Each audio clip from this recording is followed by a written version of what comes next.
Welcome to the intersection of technology, cybersecurity, and society.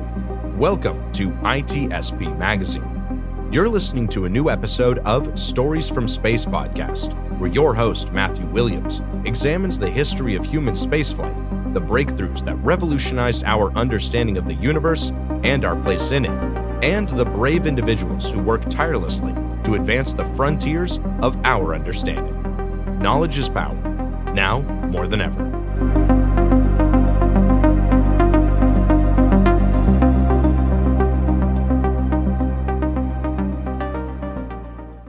The authors acknowledge that this podcast was recorded on the traditional, unceded lands of the Lekwungen peoples. Hello, and welcome back to Stories from Space. I'm your host, Matt Williams. Joining me today is Sir Peter Beck, founder and CEO of Rocket Lab. Sir Peter, thank you for joining us. Cool. Thanks very much, Matthew. Great to be here.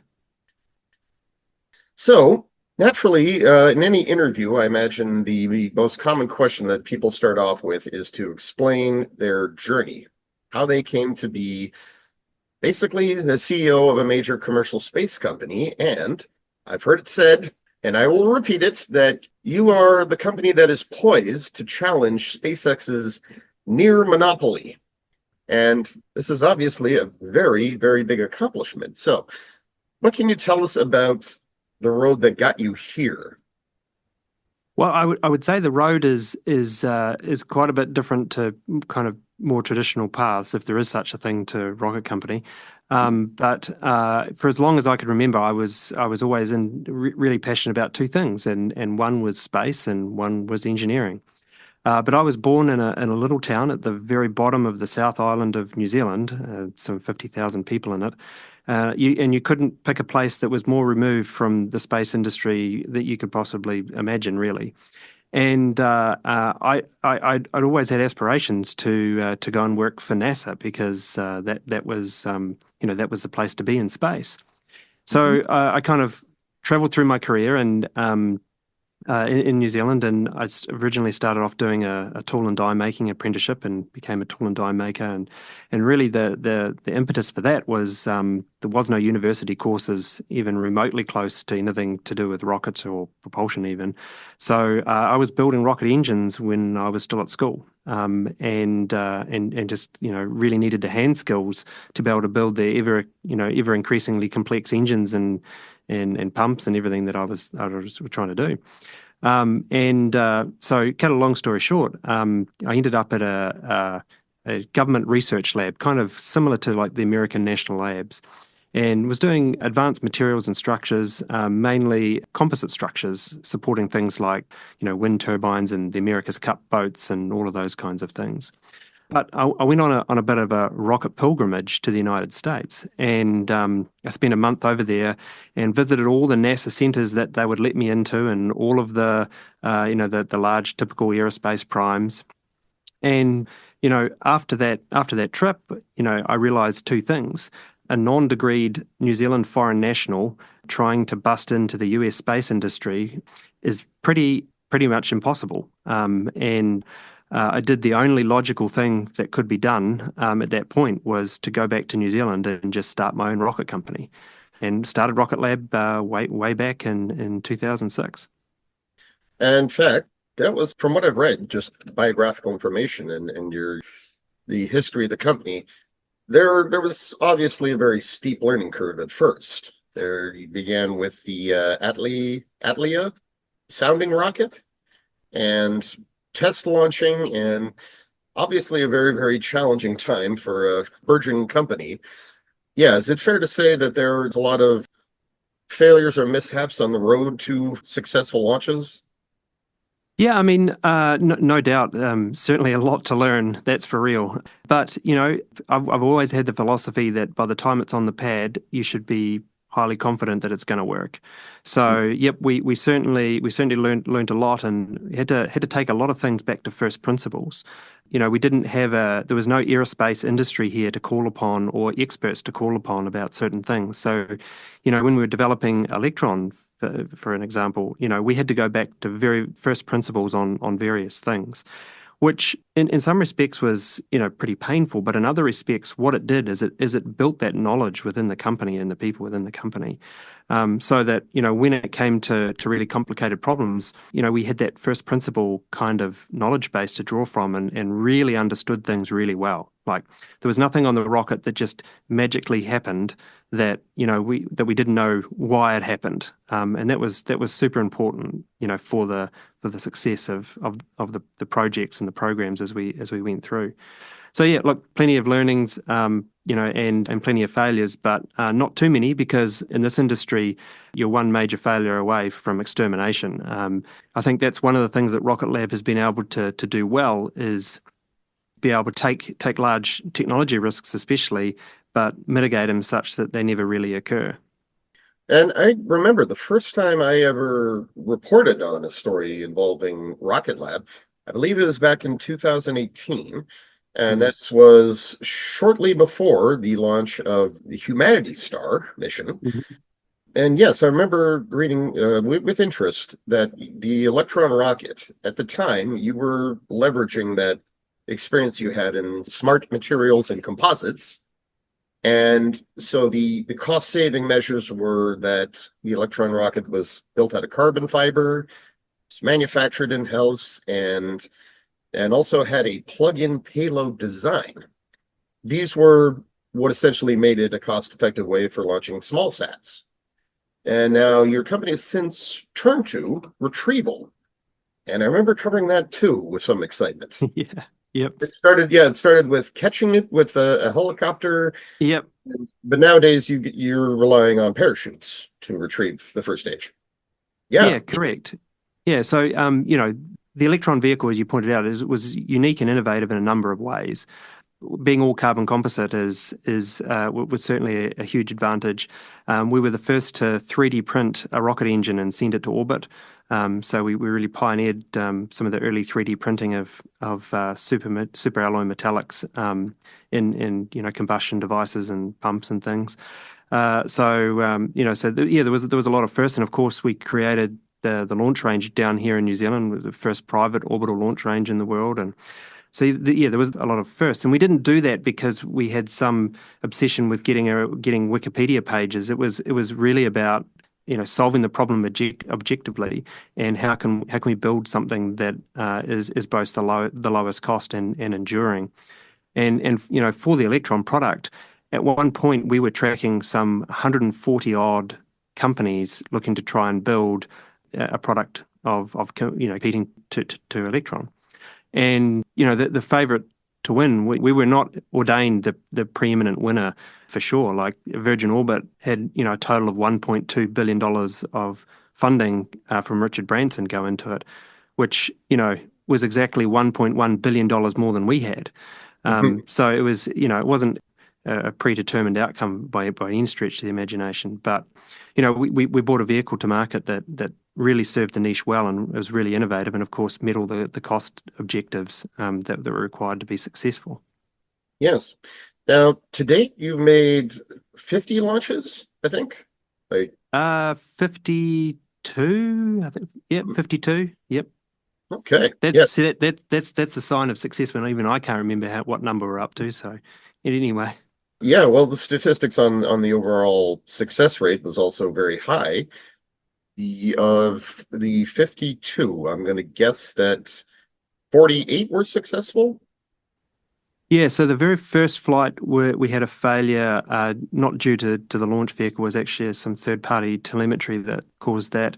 And then throughout the the life of the vehicle, there's been a few other failures, but generally it's a very, very reliable vehicle, sure. Now, the next phase for your company's development expansion, right? If the Electron rocket is to small sats, what the Neutron rocket is going to be to constellations. And I remember hearing about that a few years back with some excitement. And I recall there was a video you were eating your hat. Yeah. And that was a part of a bet or something. Well, no, I mean, so look, for the longest time, I said a number of things that at the point in time, I was resolute over. One is I will never do human spaceflight, and I will never build a bigger rocket. Both those things I had to repeal And I felt the only fair thing to do was to eat my hat. So, I ate my hat. Yep. Round it up and boy, okay, that sounds quite uncomfortable, but It was terrible. It was one of the most unpleasant things that I can remember. When we put it in the blender, it released all of the gases and no doubt the manufacturing of the process. And when I pulled the top of the blender off, there's just like this toxic cloud came out. I'm like, oh God, I'm gonna have to eat this. yeah. Now, what sets apart the neutron rocket, it's a two-stage and the payload fairing. It is a non-expendable, it doesn't shed it. It works. I've heard the analogy, Yep. it's like a hungry hippo kind of Yep. opens and releases the payload and then closes. So yes, and this will be a fully reusable rocket. First stage fully reusable. Second stage is expendable, and I guess so. We in designing Neutron, we had the distinct advantage of two major things. One, we'd already mastered the re-entry of electron through the Earth's atmosphere, and that's actually one of the most challenging things to do for re-entry is can you make the rocket survive re-entry, and can you put it on a trajectory and a course such that it's useful to land in a particular point on the Earth. So we really mastered that with Electron. We were able to passively re-enter the vehicle, meaning no steerable aerodynamic devices, and land it within 400 meters of our splashdown target. So we really got that good. And then the other advantage we had for Neutron is we kind of stand on the shoulders of giants with others who have really mastered that kind of propulsive landing technologies. So, if you look at Neutron, it looks like a vastly different rocket to what you would see on the pad today. That's because we had all of the advantage to learn all the lessons from, flying a rocket heaps and heaps, and also, on other past efforts, to put something on the pad that is designed to go down just as well as it's designed to go up. And one of those things, as you rightly point out, is that fishing the fairings out of the ocean and having a separate boat to go and do that is suboptimal. The most optimal thing is to hold the fairings on the rocket and just bring them back home. You'll also notice that the second stage is deep within the first stage. So the second stage doesn't hang out in the wind, if you will. It's contained in the entirety of the first stage. And the reason why we did that is because the second stage is the only disposable element of the vehicle. So that needs to be, ironically, the highest performing stage, also the cheapest and the lightest. So by putting it inside the rocket, we can take all of the aerodynamic loads out, but also most of the structural bending modes out, and just have it kind of hung in the stage, and make that tank super thin, which ultimately makes it super high performance and also really, really cheap. So, everything about Neutron has been, learning the lessons from what it takes to run a rocket company and also what it takes to do reusability, and putting it all together in one giant do-over. And not many times in your life do you get to build one rocket. That's a very rarefied air as it is. But to get a do-over and take all the lessons you've learned over the last 20 years and put them back into the next iteration, that's something pretty special. Absolutely, yeah.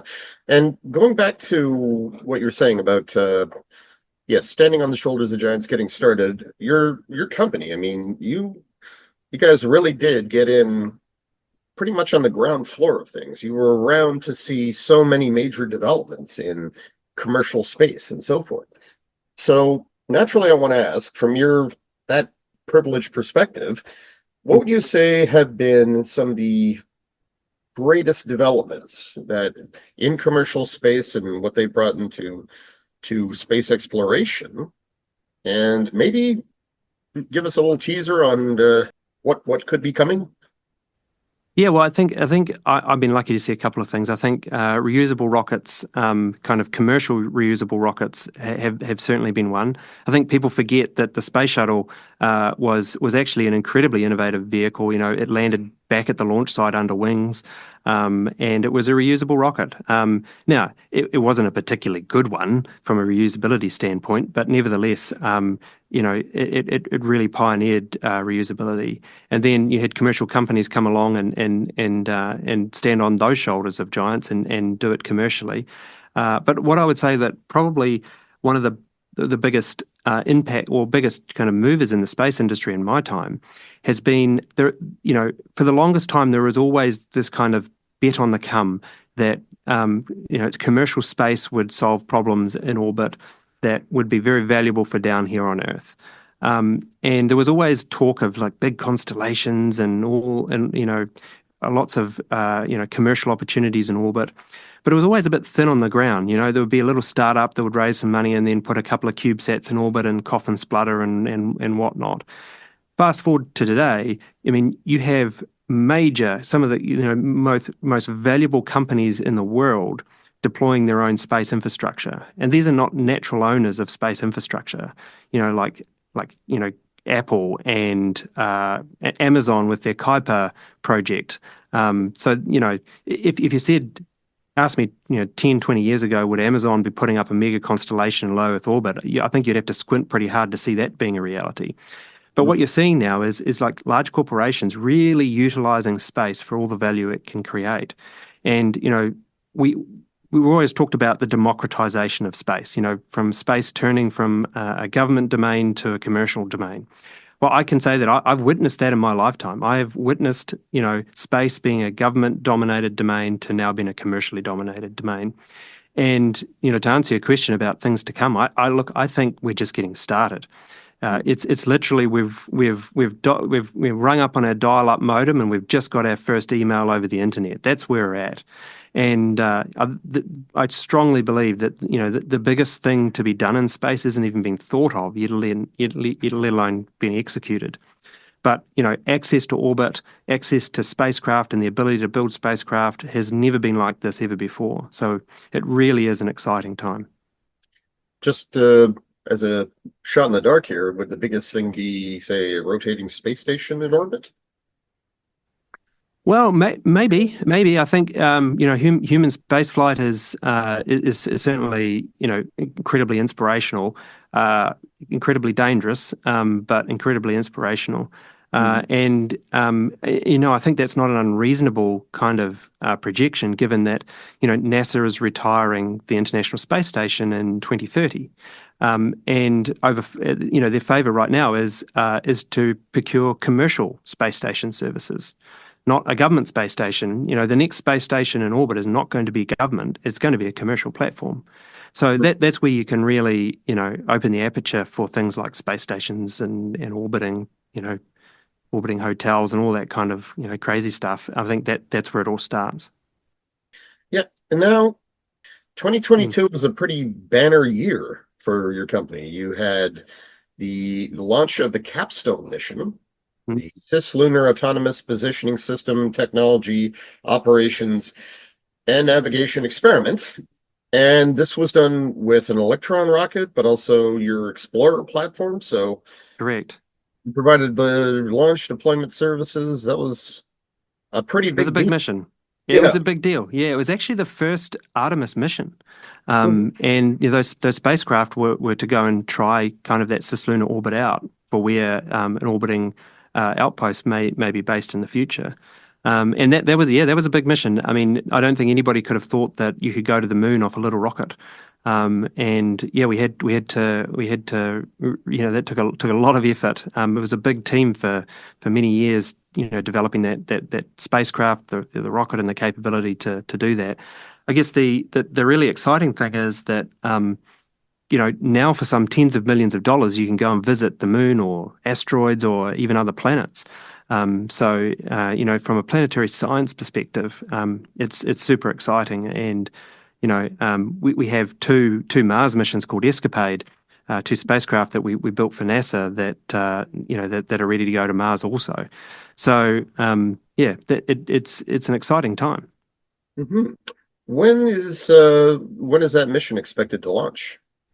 Well, unfortunately, it was expected to launch here in a number of weeks, but the launch vehicle is not quite ready The provider of that vehicle is not quite ready, so it's been delayed a little bit. But hopefully we can get it there shortly, and NASA will. We built the spacecraft and NASA procures the launch and operates it. Yeah. Well, delays do seem to be part of the expectation, isn't it? I mean, space is hard, they say this, and it's not just the technical challenges, is it? Just getting things to the ground is also hard, yeah. Yep. Now, yeah, so the neutron rocket, that is expected to be unveiled by 2025. Mm-hmm. And as I understand it, you also have plans in place for sending your own astrobiology mission to Venus. And what can you tell me about that?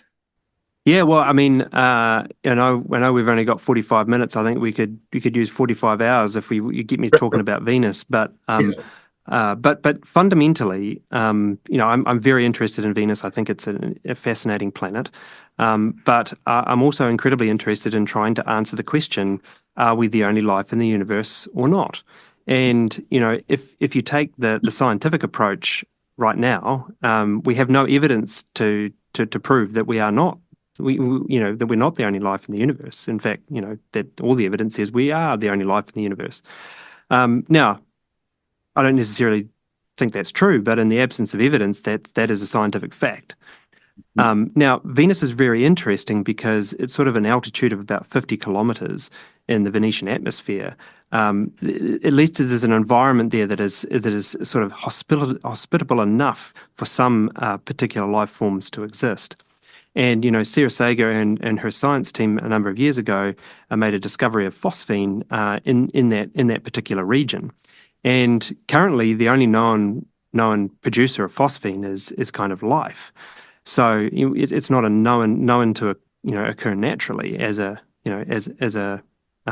gas. So really, the Venus Life Finder mission is it's a purely philanthropic nights and weekends project, but is to send a probe to Venus, and we have about 120 seconds of measurement time in the atmosphere to see if we can actually determine if there is life in that cloud band or not. And look, it's super high risk. It's only a thing that a commercial company could do.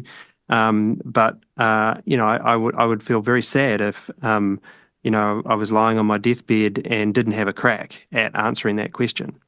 Because I think the flip side to that is that if let's just say hypothetically you go to Venus and you actually did prove yes, there is life in the clouds of Venus. At that point, though, the next logical kind of iteration of that is, well, if life is in the clouds of Venus, it's most probably prolific throughout the universe. I just think that's a really important question for humanity to ask and try and answer. Absolutely, yeah. Now the Escapade mission, that's the twin probes. Yeah, that I'm curious about too there. It is going to investigate Mars's magnetosphere? The ionosphere, yep, absolutely, yep.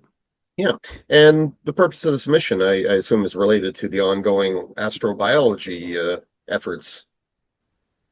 Yeah, and it's to try and determine and try and understand the planet and all of the all of the kind of magnetic anomalies and fields within the planet, and really understand help understand at least some of the origins of the planet and what's happened over time, and of course pave the way for future missions. And I understand you've got a mission launching in just 4 days. And it is, I'm probably butchering the pronunciation here, but Kineas killed the Radiot star. And yeah.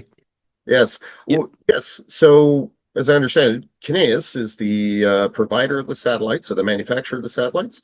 Correct. So yeah, are these is this a SATCOM mission or? Yeah, this is a company called Kineas. It's a French company, and these are IoT spacecraft for them. And we've launched their first spacecraft not so long ago, and this is the second of I think about 5, I believe, launches that we have for them. And the name you'll note is a little bit in jest.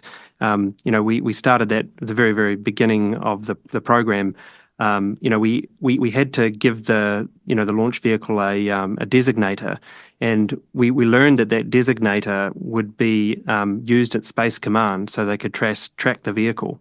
And most people call them like serial number 110 or some acronym or whatever.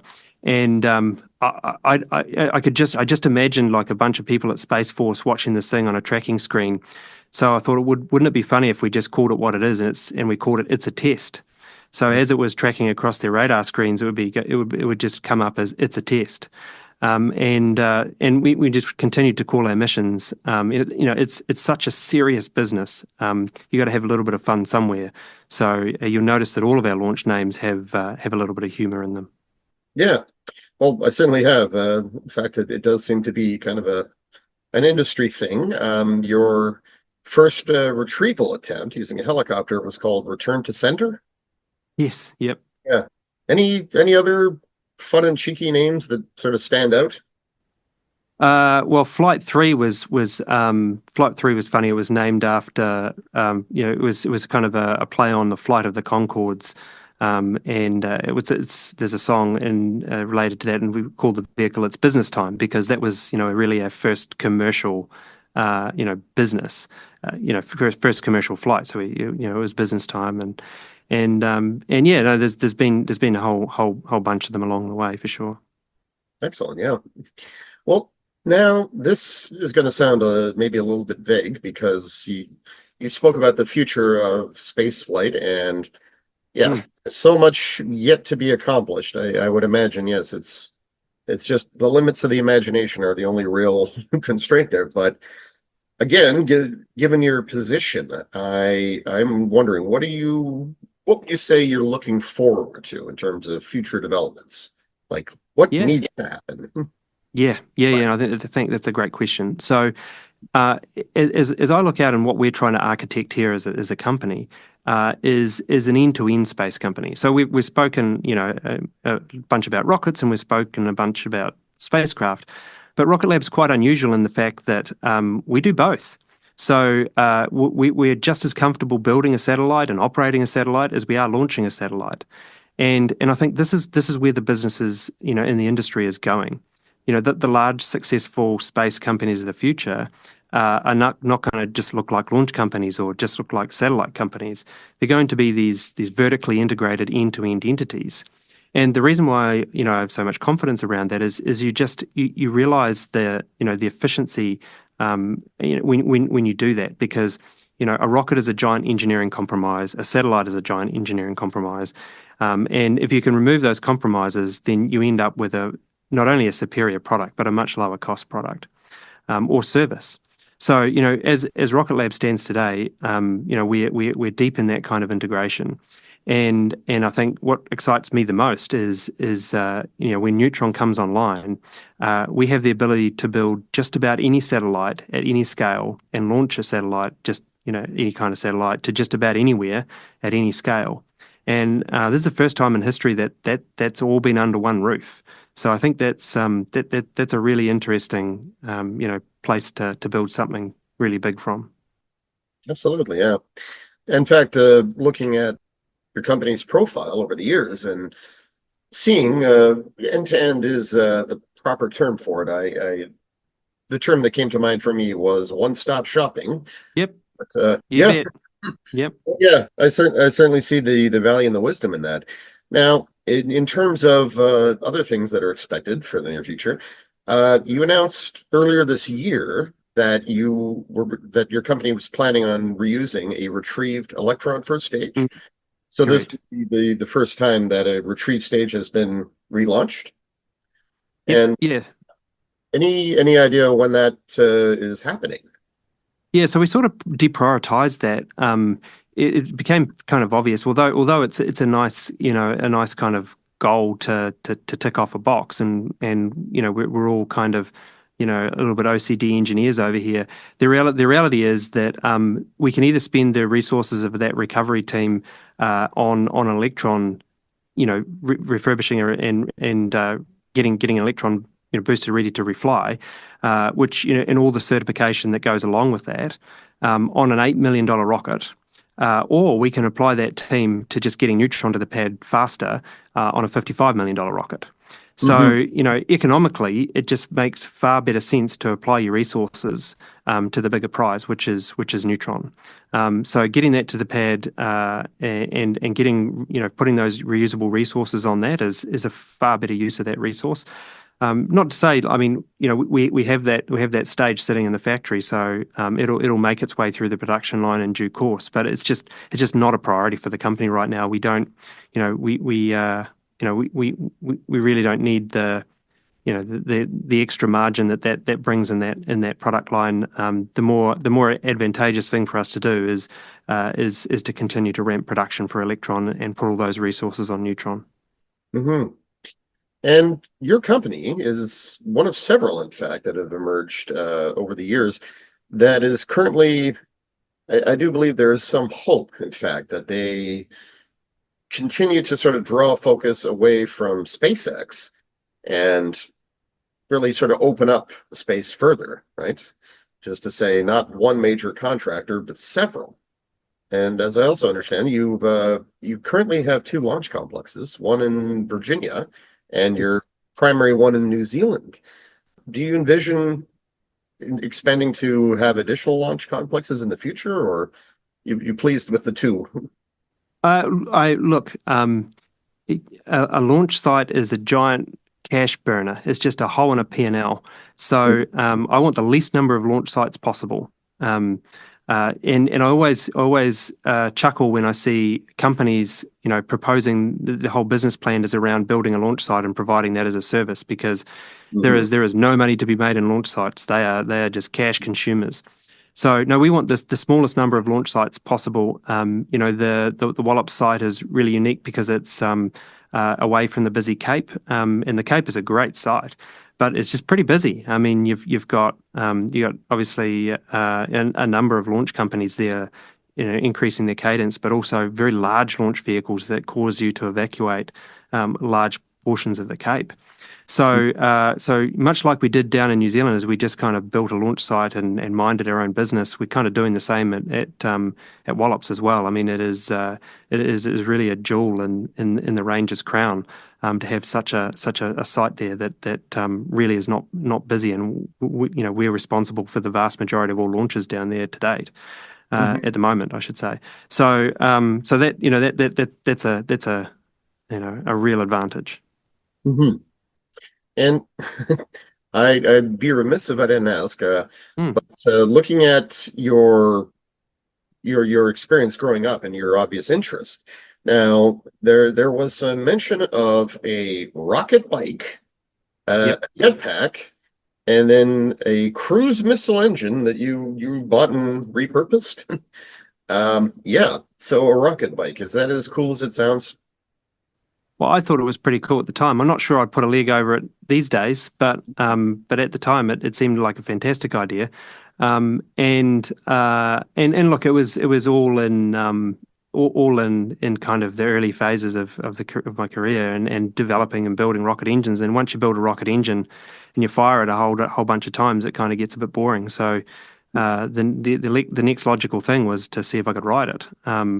So we did rocket bikes and rocket packs and all those kinds of things, and always very safe. But I tell you what, there is nothing like a rocket bike. I've ridden a lot of things, but there is nothing like the feeling of acceleration on a rocket bike, because if you get on a high performance motorbike, generally as you go faster, the acceleration decreases because you've got more and more wind resistance.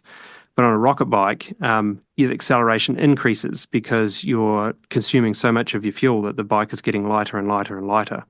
So the acceleration initially is great, but it just keeps on getting better and better and better until you either run out of fuel or chicken out. Mm-hmm.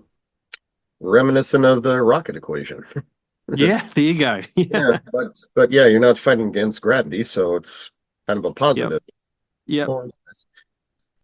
But Sure. yeah, in terms of the companies that are likely to be challenging SpaceX, which is just to say, making their presence felt in space. Do you feel there's anyone that people like me should be on the lookout for, and that are? Yeah, look, it's a funny old industry. There's a tremendous amount of aspirations and promises, but actually execution's a bit thin on the ground. And as I mentioned to you before, on small launch, we were tracking over 140 companies at one stage. There's literally billions of dollars went into vehicles, and yet the Electron vehicle was really the only one that emerged out of that whole group. And I think if you laid all the bets on the table and said this little company from New Zealand is going to be the one that breaks through, I think most people would have bet against that, not for that. And that just goes to say that you can have all the money you want. We had people that were significantly more well funded than us. In fact, everybody was more well funded than us. But I likened building a rocket to like running through a maze at night, and you've got to run super quickly. But at every dead end, you can't just turn around and go back. At every dead end, there's a giant cliff. So you have to run really quickly, but make sure you don't fall off the cliff to your death, because that's what it's like. We've just been able, through the way that we develop things and our approach, been able to navigate that maze pretty successfully. And then, if I look out in the medium class of launch vehicles, there's a few developments going on there now. They're largely the same players who try to develop small launch vehicles. And who failed at that. So if you fail at a small launch vehicle, I'm not convinced that you're going to be successful building a large one. It's just going to consume more capital. So as I look out amongst the launch companies, no, I think it's there's very few people that are in a position to actually provide a second alternative to the current providers. And then more widely in the industry, I would say there's lots of exciting stuff going on for sure. Once again, the industry is littered with amazing ideas where people have got a great idea, they raise a bunch of capital, they do a thing, and then go broke. And the industry is full of very passionate people with passionate ideas, but kind of not always grounded in commercial reality. Like what does the market really, really need? There's a lot of instances where people make cool things and then look for a market opportunity with their cool thing, rather than just staring at a giant hole and trying to plug it. But on the flip side, like I say, there's tremendous amount of technologies, tremendous amount of really successful companies in the space industry, and growing. And whenever you flip over from being a government-dominated domain to a commercial-dominated domain, there's going to be successes and there's going to be failures until things kind of shake out. And probably a higher rate of failures, of course, than successes. Mm-hmm. Yeah. In fact, I'm reminded of asteroid mining, space elevators, and a lot of plans to build stations in orbit too. And it's like wonderful ideas, but maybe the timing's not right. Yeah, but I mean, I don't want to be too hard on those ideas because I think they're really important to push on. It's very easy to just write something off. But at the end of the day, the way I look at things is you've got two risks that you need to mitigate, right? There's a market risk and there's a technology risk. I'm more than happy to take technology risks because I'm good at technology and the team's good at technology. We can solve problems. Not so willing to take market risks because that's not something you can solve with pizza and coffee. If it doesn't exist, the market doesn't exist, you can build the best product on the planet, or off the planet. But if there's nobody wants it, then there's no amount of engineering gonna solve that problem. And I have to apologize. When the first time we began corresponding, I had no idea you'd been knighted. That was earlier this year, was it? Was it not? Or yeah, and it just yeah. Well, actually, technically, officially, like a week ago, but yeah, no, very, very, very odd experience and thing for sure. Mm-hmm. And there was a ceremony and so forth, and an award. a pendant, it looked like. Not sure. Yeah, like a bangle and donked over the head with a sword, and like I say, all very odd. But obviously, very very humbling. But I really see it as a reflection on the whole New Zealand space industry and all the engineers and technologists that have that have helped create it. These things are never one person, as I'm sure everybody knows. Yeah. And yeah, in fact, it was part of a coinciding with King Charles's birthday and conferring honors upon entrepreneurs and innovators from New Zealand. Well, yeah. Well, I'm not surprised, and that certainly sounds like a very worthy thing to acknowledge. Earlier, you mentioned that human spaceflight was something you would never do. Now, is that to say that perhaps, well, you've reconsidered building larger vehicles? Have you given any thought to human spaceflight in the future as something your company would do? Yeah, absolutely. I mean, it would be pretty silly to build a 13-ton capable, payload capable vehicle and not make provisions for human spaceflight. So, the vehicle won't be human certified out of the chute, but it will be human certifiable. So that affects like safety factors in your tanks and stuff like that. So hard code stuff. So yeah, absolutely, we want to make sure that it's human certifiable. Right now, reflecting back on market and market opportunities, right now there's one destination and one customer. So you have the International Space Station and NASA. That one customer is relatively well served. There's kind of 1.5 viable ways to get there, and one destination. So it's not clear to me that there's a market opening for another capsule. Right now. However, in the future, especially when space stations go fully commercial, then I think there will be more destinations and more customers. So we just wanted to make sure that we kept the door open for any opportunity that might present itself in the future. And if I'm going to eat a hat, I may as well get all of the things out that I said that I was never going to do and just do it in one instance. Well, yeah, and I wish you luck in that too. And well, hopefully the next hat in question, if you are in fact forced to eat another one, was going to be organic cotton. Yeah. Well, I've learned not to be so resolute, because the world is a funny place, and if you said 20 years ago, or even when I was a young kid in a little town in the bottom of New Zealand that would even be having this conversation, I would have laughed in your face. So best not to be too resolute on your ideas. No, that's good advice for us all. Well, Sir Peter, I want to thank you for coming on here and talking to my listeners. As I said, really looking forward to seeing further developments from your company. So thank you very much for coming on and speaking to us. Thanks, Matthew. Great pleasure. And to those who joined us here today, thank you for listening. And be sure to tune in next time when we will be talking about the SETI paradox, which is the final installment in our series about the resolutions to the Fermi paradox. We'll also be taking a look at China's space program and how it's evolved over time, as well as the Indian space program, both of whom have a lot of exciting future missions ahead of them. I'm Matt Williams, and this has been Stories from Space.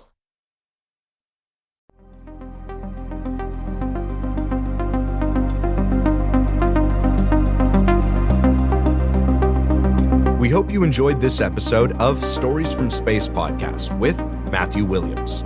If you learned something new and this podcast made you think, then share itspmagazine.com with your friends, family, and colleagues. If you represent a company and wish to associate your brand with our conversations, sponsor one or more of our podcast channels. We hope you will come back for more stories and follow us on our journey. You can always find us at the intersection of technology, cybersecurity, and society.